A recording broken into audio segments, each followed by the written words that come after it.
ce live qui va être dédié aux fondamentaux de la Gémeaux. Donc l'idée c'était un peu de revenir sur les bases de la Gémeaux, puisque c'est vrai qu'il y a des nouveaux parmi vous et que j'ai tendance toujours à proposer du contenu qui est un peu déjà spécifique. Là, l'idée, c'est de faire un peu machine arrière et de vous reparler de tout ce qui constitue la Gémeaux, sa définition, ses principes d'application, d'utilisation, et aussi de parler un peu des posologies, des modes d'administration, etc. En gros, vraiment revenir à la base de la base et revenir au début pour que ça soit clair pour tout le monde. Donc n'hésitez pas, si vous prenez le live en cours de route, à poser des questions. Je le rappellerai régulièrement pour ceux qui arrivent entre-temps. Et pour ceux qui sont déjà là, voilà, n'hésitez pas si vous avez des questions. Alors le but, c'est pas forcément de parler des bourgeons, enfin d'un bourgeon précis ou de plusieurs bourgeons précis. Le but, c'est pas de faire des monographies, mais vraiment de reparler des choses de base, quoi. Voilà, ça fait 4 fois que je dis de base, donc je pense que vous l'avez compris. Donc repartons du début. C'est quoi la gémothérapie? Alors ça, c'est quelque chose qui peut paraître simple pour les personnes qui utilisent déjà la gémothérapie, et pour autant, quand on demande aux personnes d'essayer de définir la gémothérapie, c'est un peu confus. Donc l'idée en fait, c'est que dans le mot gémothérapie, on a la racine latine gemae, hein, qui constitue le début du mot gémothérapie, et ensuite thérapie. Donc gemae veut dire deux choses, veut dire les pierres précieuses, mais aussi les bourgeons.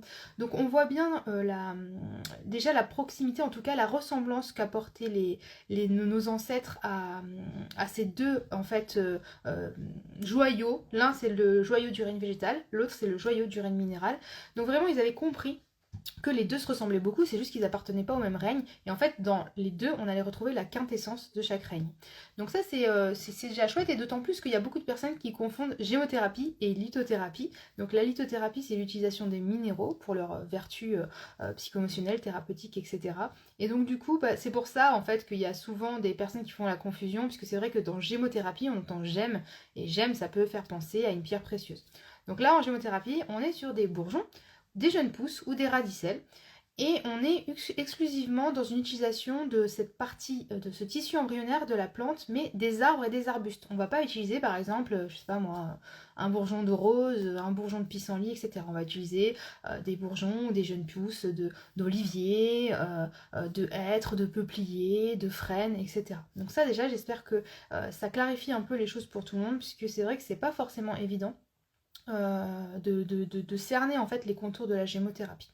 Donc pour pouvoir extraire les principes actifs de ces bourgeons, on va les mettre en macération. Et c'est d'ailleurs le moment là, c'est pour ça que je fais un petit focus là-dessus, puisque la période de cueillette en fait pour la mise en macération des bourgeons, c'est fin d'hiver, début de printemps, grosso modo ça s'étale de février à mai-juin selon les essences. Et donc en fait c'est vraiment à cette période-là que le potentiel énergétique du bourgeon va s'exprimer, puisqu'on va être dans une période de débourrage ou de débourrement. C'est le moment où en fait le bourgeon va s'ouvrir. Parce qu'en fait le bourgeon, il est présent tout l'hiver sur l'arbre ou sur l'arbuste, hein. On le voit apparaître à la fin de l'automne. C'est vrai qu'on a l'impression qu'un bourgeon il apparaît qu'au printemps, mais en fait pas du tout, c'est juste qu'il s'ouvre au printemps. Voilà, donc ça aussi, j'espère que ça fait un petit rappel pour les personnes qui nous regardent. Et en fait, il faut essayer de comprendre c'est quoi qui nous intéresse dans le bourgeon. Donc là, je vais vous montrer, je vous ai sorti ça. Alors c'est un support que j'utilise normalement en formation, je ne sais pas si vous le voyez bien. En fait, c'est une structure du bourgeon. Donc on voit ici, c'est un dessin, ok, et là c'est une photo. Mais en fait, c'est la même coupe. En fait, on a une coupe du bourgeon qui est faite. Et en fait, ce qui nous intéresse, c'est particulièrement cette partie-là, qui est le méristème. C'est pour ça d'ailleurs que la gémothérapie est parfois appelée la méristémothérapie. Donc si vous entendez parler de méristémothérapie, phytembryothérapie ou gémothérapie, sachez que c'est exactement la même chose. Et en fait, ce méristème, passé au microscope, ça ressemble à ça. Alors pourquoi je vous montre ça? C'est parce qu'en fait, à mon sens, si vous comprenez l'intérêt de ça, vous comprenez tout l'intérêt de la gémothérapie. Donc pour en revenir à ce fameux méristème, le méristème c'est une partie du bourgeon dans laquelle on a une reproduction cellulaire intense. Chaque point violet que vous voyez, c'est une cellule. Et chaque point foncé, en fait, c'est le noyau de cette cellule. Donc vous voyez bien ici qu'il y a une concentration de ces cellules, puisqu'on voit que c'est très dense au niveau du violet. Et il faut comprendre que chaque cellule, une seule de ces petites cellules-là, vous l'extrayez, vous la mettez in vitro et vous allez pouvoir reproduire la plante dans son intégralité, l'arbre dans son intégralité. Ça veut dire que dans le bourgeon et donc dans le méristème, on va retrouver en fait toute l'information génétique pour constituer les racines, les fleurs, les feuilles, l'écorce, etc. Mais du coup aussi toutes ces vertus thérapeutiques, tous ces principes actifs. Et c'est ça en fait qui fait l'intérêt de la Gémeaux, c'est que dans le bourgeon, on retrouve les vertus thérapeutiques de toutes les parties de la plante. Alors l'exemple qui est souvent mentionné, c'est le tilleul. Le tilleul, en phytothérapie classique, on utilise les fleurs de tilleul pour son action anxiolytique, apaisante, etc. Et on va utiliser l'aubier, donc c'est l'écorce interne de l'arbre, pour son action détox, drainage, etc. Et bien en utilisant le bourgeon de tilleul, vous allez retrouver les deux indications, c'est-à-dire une action de régulation du système nerveux et une action de drainage et détox. Donc ça c'est le premier avantage, c'est qu'avec un seul produit, on va retrouver toutes les vertus de toutes les parties de la plante. Deuxième avantage non négligeable, c'est qu'en fait dans le bourgeon, on n'a pas encore la nocivité de la plante, puisque la nocivité de la plante ne s'exprime qu'à l'âge adulte. Là avec les bourgeons, on est sur des principes précurseurs, et donc du coup on a une certaine sécurité d'action. Alors ça ne veut pas pour autant dire qu'il faut faire n'importe quoi. Pour ceux qui me connaissent, vous savez que on applique toujours le principe de précaution. Il y a quelques contre-indications qu'il faut connaître, mais de manière générale, on ne va pas retrouver les mêmes contre-indications et les mêmes effets secondaires qu'avec les autres parties de la plante. Donc c'est quand même chouette, notamment sur des profils fragiles, femmes enceintes, enfants, seniors, etc., de savoir que la Gémeaux peut être un parfait allié pour les accompagner. Je regarde s'il y a des questions. Alors pour le moment pas de questions. N'hésitez pas hein, si vous en avez, c'est avec grand plaisir que je vous en parle. Voilà, donc du coup, vous comprenez maintenant ce qu'est la gémothérapie, quel est l'intérêt d'utiliser cette partie de la plante en utilisant le bourgeon, les jeunes pousses ou les radicelles, parce qu'en fait les tissus embryonnaires vont se retrouver dans ces trois parties de plante, c'est pour ça qu'on va utiliser ça. Alors il y a parfois dans les formations, on me demande mais comment savoir si je dois utiliser le bourgeon ou la jeune pousse ou la radicelle. Alors, il faut savoir que généralement, c'est plutôt une question de praticité. C'est-à-dire que sur les arbustes, les bourgeons sont très petits. Et donc, du coup, on va attendre que le bourgeon s'ouvre et que ça fasse une jeune pousse. C'est beaucoup plus simple, en fait, pour la cueillette. Bon, c'est un peu... Ça permet de savoir plus facilement à quel moment choisir le bourgeon, à quel moment choisir la jeune pousse. Voilà, c'est souvent une question de praticité plus qu'autre chose. L'essentiel étant de prendre la partie de la plante au moment où, en fait, elle est en pleine... Elle est gonflée de sève, elle est gonflée de principes actifs, elle est gonflée d'énergie, et donc du coup on va pouvoir extraire tout ça pour notre bien-être. Voilà, la nature est généreuse et nous partage tout ça, donc c'est important de le faire aussi en conscience. Voilà, vous savez que j'accorde une importance aussi à l'aspect environnemental de la Gémeaux. C'est vrai que ce qui me plaît avec la Gémeaux, c'est le fait qu'on utilise très peu de matières premières. Je vais vous montrer d'ailleurs. Hein, là c'est un macérat de jeunes pousses d'olivier que vous voyez là. Donc avec un flacon comme ça, en gros j'ai cueilli...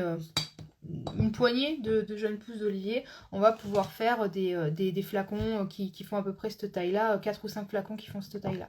Donc c'est vrai que le ratio quantité de matière première et le ratio avec le produit final est quand même vachement agréable et du coup positif. Alors encore une fois, je temporise un peu ce que je dis dans la mesure où c'est pas parce que c'est naturel que c'est neutre, hein, ça a quand même un impact sur l'environnement, mais beaucoup moins que d'autres approches. Donc ça c'est important pour moi, ce côté respectueux de l'environnement, de le retrouver avec la gémothérapie, puisque c'est des valeurs qui me sont chères. Voilà, qu'est-ce que je peux vous dire de plus sur les principes de base de la gémothérapie? On peut parler des posologies, parce que ça c'est quelque chose aussi qui revient assez souvent. La posologie classique d'un macérat mère. Alors un macérat mère, c'est un macérat concentré, parce qu'il y a différents types de macérats qu'on trouve sur le marché. Le macérat mère, qui est le macérat concentré, et le macérat dilué, qui, comme son nom l'indique, a été dilué. Grosso modo, on trouve quand même quasiment que du macérat mère en libre service. Il y en a certains qui font du dilué, mais je ne saurais pas vous dire le ratio exact, mais je pense que dans 80-90% des cas, on est sur du macérat mère. Donc c'est des flacons de 30 ml comme ça que vous trouvez en magasin bio ou auprès de vos producteurs.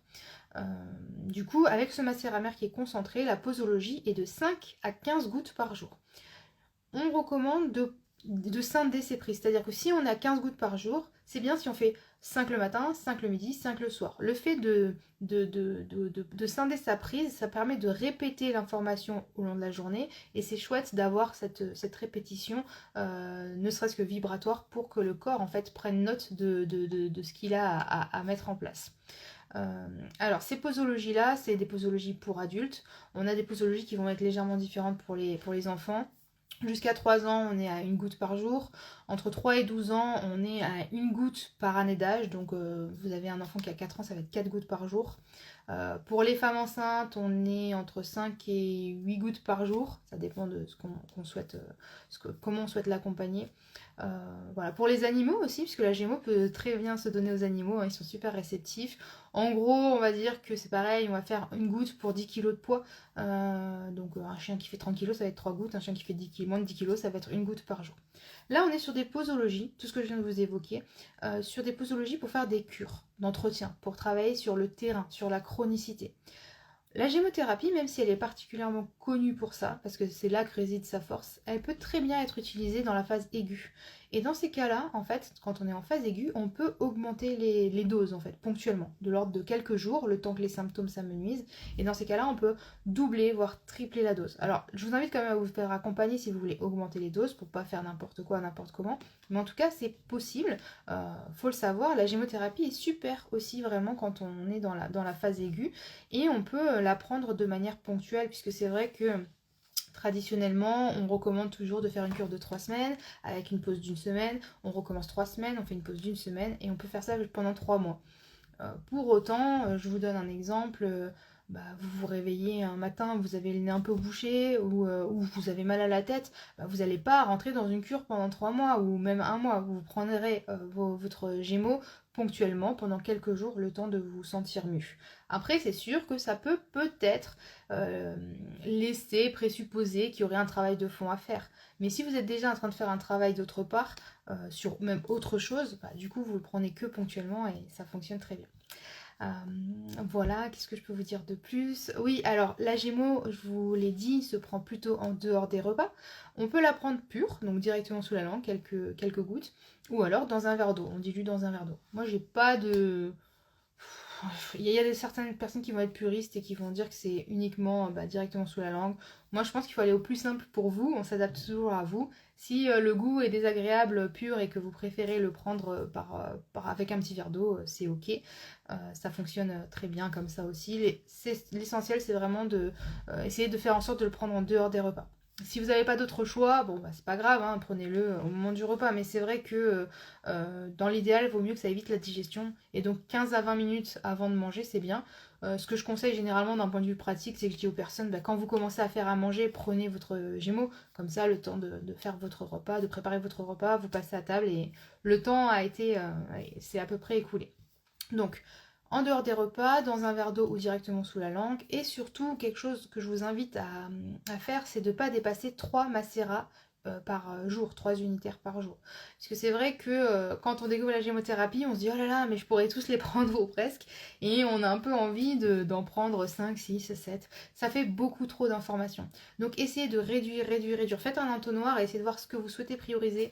Peut-être affiner votre connaissance sur le bourgeon aussi puisque du coup, plus vous connaîtrez vos bourgeons de manière pointue, plus vous arriverez à faire votre choix finement, ce qui est normal parce que chaque bourgeon en fait est un univers à part entière et du coup en fait il y a plein d'actions et de vertus qu'on ne connaît pas forcément et du coup plus vous allez connaître, plus vous allez faire ce fameux entonnoir et du coup choisir le bourgeon qui vous correspond bien.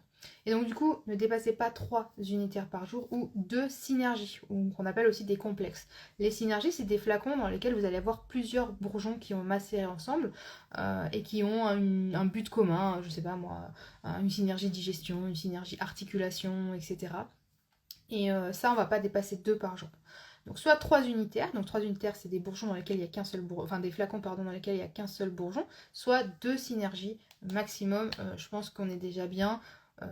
D'autant plus que quand on commence à faire un travail de fond, parfois il y a d'autres choses qui se font un peu en sous-marin, et puis parfois des bourgeons dont on imaginait avoir besoin finalement, au bout de notre cure, on se rend compte que finalement, on n'en a plus besoin puisque les premiers bourgeons qu'on a pris nous ont fait du bien. Alors vous allez, avec le temps et l'expérience, vous allez vous rendre compte que vous avez souvent des bourgeons compagnons, hein, c'est-à-dire des bourgeons qui vous suivent tout au long de votre vie, puisqu'on a des fragilités, on a des terrains différents, on a des tempéraments différents, et quand on identifie les bourgeons qui nous conviennent bien, généralement c'est des bourgeons qu'on va être amené à prendre assez souvent. Alors je regarde s'il y a des questions. Je n'en revois pas. Hop. N'hésitez pas, hein, pour les personnes qui nous ont rejoints en cours de route, si vous avez des questions sur la gémothérapie de manière générale, et je répondrai avec grand plaisir. Il existe aussi des macérats sans alcool, donc ça peut être intéressant pour les personnes qui n'ont pas envie de consommer de l'alcool, soit pour des raisons religieuses, soit parce qu'on veut le donner à un enfant ou à des animaux, soit tout simplement parce qu'on est en sevrage, hein, donc du coup on évite de prendre de l'alcool. Donc on a la chance maintenant d'avoir cette possibilité-là, donc il y a quelques labos qui le proposent, je vous invite à vous renseigner si vous souhaitez prendre des macérats qui sont sans alcool. Voilà, en gros, j'ai fait à peu près le tour de ce que je voulais vous évoquer sur les fondamentaux de la Gémeaux. N'hésitez pas si vous avez des questions. Je ne vous ai pas parlé de l'historique parce que je suis pas sûre que ça puisse vous intéresser. Si ça vous intéresse, n'hésitez pas à me le dire et je ferai peut-être un live sur l'historique de la Gémeaux de manière un peu plus détaillée. Mais voilà, il faut savoir que la gémothérapie a été imaginée conçue telle qu'on l'utilise actuellement dans les années 60 en Belgique par le docteur Paul Henry. Et même si on a retrouvé des traces en fait d'utilisation des bourgeons qui est bien antérieure, hein, des utilisations ancestrales, mais la gémo comme on l'utilise actuellement, elle est très récente, elle a 60-70 ans.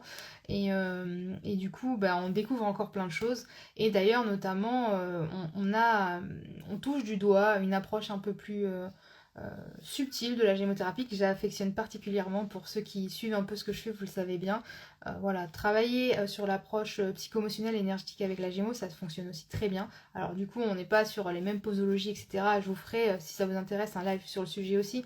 Mais voilà, sachez qu'on découvre plein de choses, que la gémothérapie en fait est en pleine croissance sur le territoire. Enfin, les ventes évoluent, augmentent d'année en année. Il y a de plus en plus de producteurs et ça c'est chouette parce qu'ils répondent à une demande locale. Et ça c'est super de voir ce développement-là. Et du coup, je sais plus ce que je voulais vous dire. Bon, c'est pas grave, ça m'est sorti de la tête. Oui, donc en tout cas, voilà, on sait que le futur est quand même assez lumineux pour la gémothérapie. Et en fait, on découvre, peut-être demain, on aura une gémothérapie australienne, une gémothérapie africaine, une gémothérapie américaine. J'ai cru comprendre que en Asie, ils faisaient des tests avec des bourgeons d'essence locale. Et ça, c'est super cool d'être là pour au préambule de tout ça et de voir la gémothérapie évoluer. Voilà, bon, j'ai pas de questions, donc du coup je sais pas quoi vous dire de plus. J'ai fait le point par rapport à ce que je voulais vous évoquer. C'était vraiment un live très court, histoire de remettre un peu, voilà, de faire un peu table rase de tout ce qu'on a pu voir auparavant et de revenir aux fondamentaux. Et du coup, si vous voulez en savoir plus, n'hésitez pas à me contacter. Vous savez que je suis formatrice sur le sujet.